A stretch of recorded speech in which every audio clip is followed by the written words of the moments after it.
waxaa jiray dhakhtar dhalinyaro ah aabbihiisii faqiirka ahaana uu geeriyooday.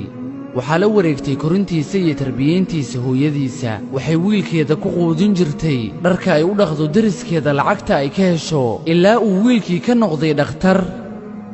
wiilkii markii uu noqday dhakhtar kadib wuxuu bartay gabar ay asxaab ku noqdeen isbitaalka uu ka shaqeeyo, wuxuuna ka dalbaday inuu guursado gabadhii. wiilkii wuxuu hooyadiisa u soo kaxeeyey isbitaalka si uu isku baro hooyadiisa iyo saaxiibbaddiisa, taasi oo kala shaqaynaysay isbitaalka. gabadhii markii ay aragtay wiilkii hooyadiisa way xanaaqday, aadayna u murugootay, waxayna uga fasax qaadatay wiilkii iyo hooyadiisa inay u socoto ballan muhiima. maalintii labaad wiilkii wuxuu weyddiiyey saaxiibbaddiisa sababta ay u fasax qaadatay iyadoonan hooyadiisa si fiican aynan isku baran. gabadhii waxay ku tidhi wiilkii, waxaan wataa hal shardi oon ku oggolaanayo guurka, shardigaasoo ah inaysan hooyadaada ka soo qaybgelaynin xafladda arooskeenna, sababtoo ah sannado ka hor waxay imaan jirtay gurigeenna si ay inoogu dhaqdo dharka.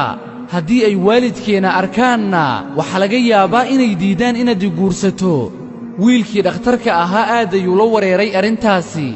muusan haysan ilaa hal macallin oo jaamacadda u dhigi jiray oo aadna u ixtiraamo, arrinkiisana uu kala tashto. kadib wiilkii wuxuu aaday macallinkiisa wuxuuna uga warramay arrinkii. macallinkii wuxuu ku yidhi wiilkii, waxaan kaa codsanayaa hal arrin. markii aad tegtid guriga dhaq hooyadaa gacmaheeda, kadibna beri ii soo laabo inshaa allah, markaasi ayaan ku siin doonaa ra'yigayga.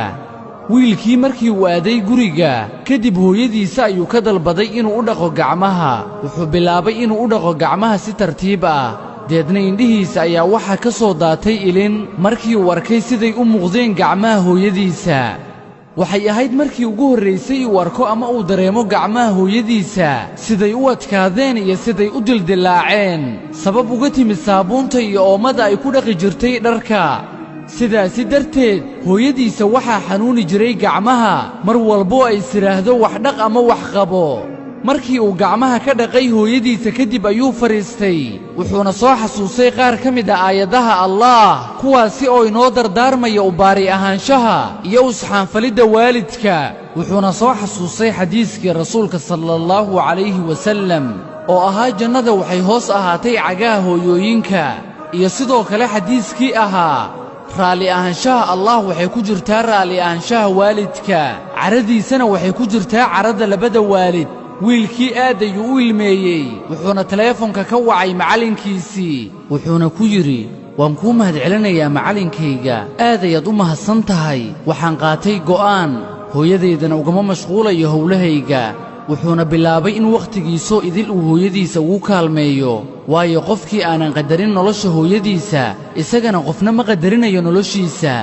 subaxdii ayuu wiilkii aaday isbitaalka si uu ugu bandhigo gabadhii ay asxaabta ahaayeen go'aankiisa, iyo inuu hooyadiisa ku faanayo, iyo inuusan dayacaynin, inuu dayaco iska daaye wax walboo qaaliya uu darteeda u dayacayo. kadibna si deggan ayuu u soo macsalaameeyey. bil kadib wiilkii dhakhtarka ahaa waxaa cajiib la noqday in saaxiibbaddiisii iyo ehelkeedii ay ugu yimaadeen gurigiisii iska caadiga ahaa.